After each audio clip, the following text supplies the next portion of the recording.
My name is William, and first live in a large Midwestern city in the United States. I am a typical American in many ways that are reflected in both my professional and personal lives. Professionally, I am a supervisor with a major police department, and I have been in the military, both active duty and in the reserves for the majority of my adult life. Personally, I live in the suburbs with my wife and child, drive a pickup truck and occasionally wear cowboy boots. I pay my bills, treat my neighbors well, and prior to my conversion to Islam, I followed my religion in the manner in which I had been instructed. As I said, my life was that of a typical American, with my main concerns being the little details of everyday life that everyone worries about.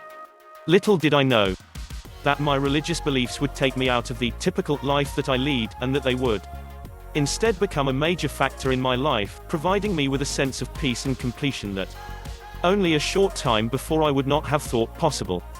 My journey to Islam began with my association, and later friendship, with a man named Nazir. I met Nazir through work in the late 1980s, and was impressed with his manners and the way that he treated me. I had met very few Muslims, and I was always a little uneasy around them as I was not sure how they would accept me.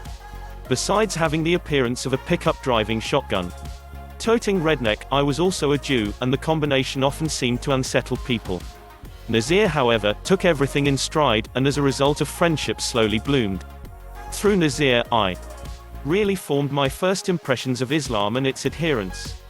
Over the years I watched how Nazir dealt with different situations and was constantly impressed with the wisdom and patience that he displayed when he was dealing with difficult people or situations. He always took the high road, even at times when I, if I had been in the same situation, would have been tempted to treat the persons differently. If I asked him why he did certain things, he would tell me a bit of wisdom which guided his actions. Most of these, I realized later, were direct or indirect quotes from the Quran, which he told me not in a proselytizing way, but in a gentle manner, as if he were teaching a child the proper way to conduct itself in the world. In fact, prior to reading the Quran, I often marveled at how one person could be so wise and knowledgeable. I realize now how blessed I am that I was exposed to Islam and Muslims in such a positive way. Around the winter of 2000, I began to have a serious interest in Islam. I read the Quran, but could not seem to fully understand it. Despite this difficulty, I continued to have a nagging feeling that I should continue, and so I studied other books about Islam. I learned a great deal, but in an academic and not in a spiritual way. Again I attempted to read and understand the Quran, and again I had difficulties. I finally resolved to ask Nazir for help, and then the 9/11 incident happened. Suddenly I had a host of new worries, and I put my questions on hold. During this time period, I had a great deal of exposure to Islam, however very little of it was put to me in a positive manner.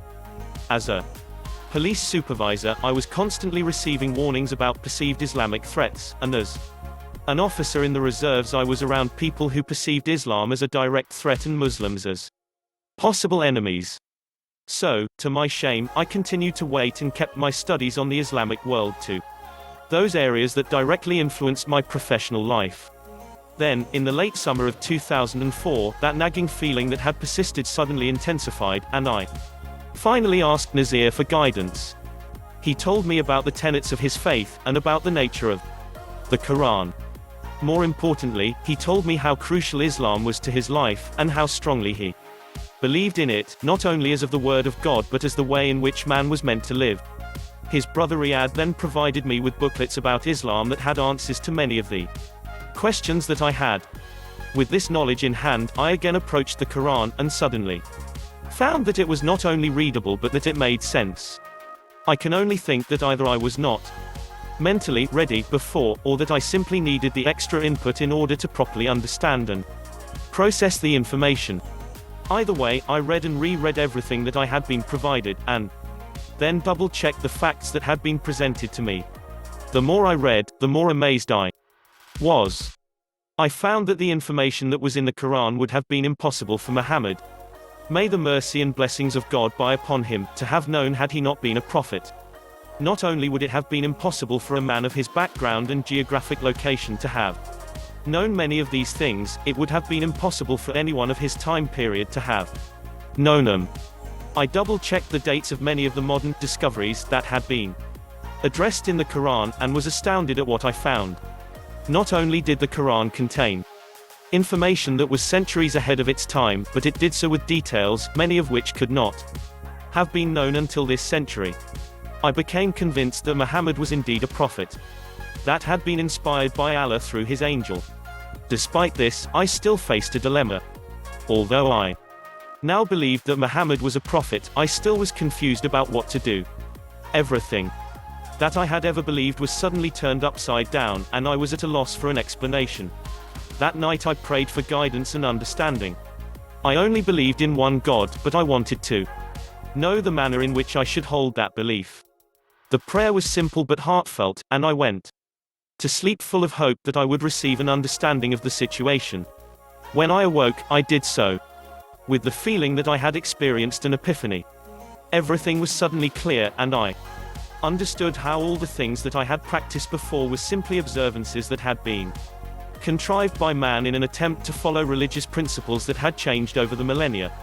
I did not receive any new information or beliefs, but was instead capable of understanding that which I had already learned.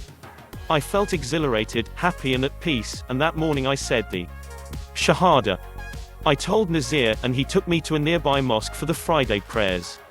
At the mosque, I was led to the front by Nazir, and I told the assembled congregation about why I had come there. Then Nazir and the Imam helped me repeat the profession of faith in Arabic. Although I was a little nervous, the joy I felt upon doing this far outweighed any other feelings that I had. Afterward, I was welcomed by the majority of the members in a manner that was so welcoming that I can hardly describe it. Most of the congregation shook my hand and welcomed me to Islam, and many of them offered to help me or to answer any questions that I might have. It was a wonderful experience which I will never forget. In closing, let me say that the feeling of peace that came over me is still with me, and although I am still very early in the learning stages, I am happy and confident that I made the right decision. I am still a redneck-looking, pickup truck driving, typical American. Only now I am a Muslim American. And with the continued guidance and assistance of people like Nazir and Riyadh, I hope to one day set as good an example for others and they have been for me. Thanks for watching it. Please like, share and subscribe to my channel.